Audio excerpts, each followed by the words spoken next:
Assalamualaikum warahmatullahi wabarakatuh. Saya Putri Ayu Prayoga, NPM 1714151042 akan mempresentasikan tentang metode dalam jurnal karbon dalam pohon di hutan negara Tasmania yang disusun oleh M.T. Moroni, T.H. Kelly, dan M.L. McLaren pada tahun 2010. Menyimpan karbon di hutan sebagai metode untuk mengurangi konsentrasi gas rumah kaca di atmosfer baru-baru ini mendapat perhatian besar secara internasional. Di Australia, telah ada fokus pada hutan yang sangat padat dengan beberapa penelitian yang meneliti tentang penyimpanan karbon dalam berbagai jenis vegetasi dan tutupan lahan, serta kelas umur hutan yang khas dari landscape hutan. Pemahaman yang tepat tentang peran karbon dalam kawasan hutan membutuhkan pandangan landscape tentang penyimpanan karbon dan kaitannya dengan dinamika hutan. Tujuan dari penelitian ini adalah untuk meningkatkan pemahaman tentang stok karbon hutan pada tingkat landscape di hutan negara Tasmania menggunakan analisis inventaris berbasis karbon dalam pohon yang hidup dan mati, dan menguji karbon di hutan berdasarkan kelas hutan, tipe hutan, ketinggian, dan kelas tata guna lahan. Berikut ini adalah peta wilayah pengelolaan hutan dan inventarisasi negara bagian Tasmania. Grafik berikut menunjukkan tentang kerapatan dan wilayah tegakan pohon karbon berdasarkan ketinggian dan jenis vegetasi di hutan negara bagian Tasmania. Batangan menunjukkan kepadatan C dan melintasi menunjukkan luas. Berikut adalah grafik area dan kerapatan karbon tegakan kelas hutan di hutan negara bagian Tasmania. Kemudian grafik selanjutnya menunjukkan luas dan jumlah karbon yang tersimpan di pohon tegakan di kelas hutan di hutan negara bagian Tasmania. Kemudian, alat dan bahan yang digunakan pada penelitian ini yaitu bahan. Bahan utama yang digunakan dalam penelitian ini adalah semua jenis tanaman berkayu, mulai dari tingkat tiang atau poles dengan DBH 10 cm yang tumbuh di hutan Tasmania. Kemudian, alat yang digunakan adalah peta wilayah hutan Tasmania, tali sheet, kompas, pita diameter atau P-bend, hagameter, rollmeter, dan tali plastik.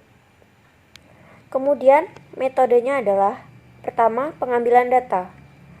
Pengambilan data primer dilakukan dengan mengukur diameter pohon, kemudian untuk menduga potensi biomasa dan simpanan karbon digunakan metode alometrik. Kemudian, kedua, penentuan dan pembuatan petak penelitian.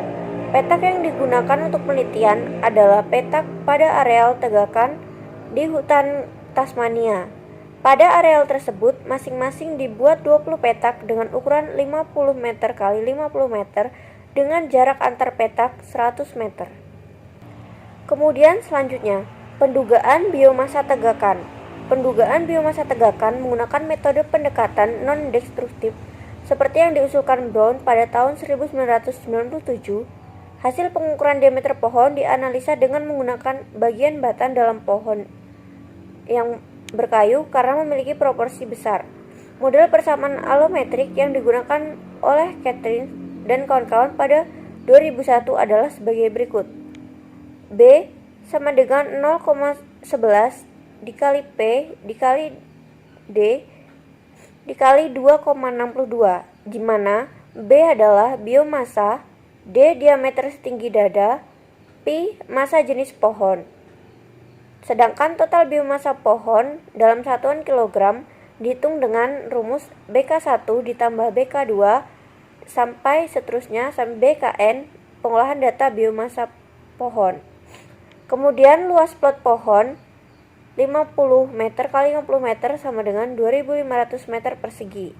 Biomasa persatuan luas dengan satuan ton per hektar dengan rumus total biomasa dengan satuan kilogram luas dikali luas area dengan satuan meter persegi. Untuk standar internasional, satuan massa dinyatakan dalam ton atau sama dengan megagram, sama dengan 106 gram. Kemudian untuk menghitung potensi penyerapan karbon. Karbon diduga melalui biomasa, yaitu dengan mengkonversi setengah dari jumlah biomasa, karena hampir 50% dari biomasa pada vegetasi hutan tersusun atas unsur karbon, yaitu dengan menggunakan rumus C sama dengan IN kali 0,5. Keterangan C. Karbon dengan satuan ton per hektar, IN sama dengan biomasa tegakan dengan satuan ton per hektar, dan 0,5 adalah faktor konversi untuk pendugaan karbon. Kemudian analisis data. Data yang diperoleh kemudian dikorelasikan antara biomasa dan serapan karbon dengan kerapatan dan diameter serta nilai R2 dianalisis dengan menggunakan uji regresi linear berganda. Demikian materi yang dapat saya sampaikan. Saya mohon maaf jika ada kesalahan kata. Saya akhiri, wabillahi taufiq wal hidayah. Wassalamualaikum warahmatullahi wabarakatuh.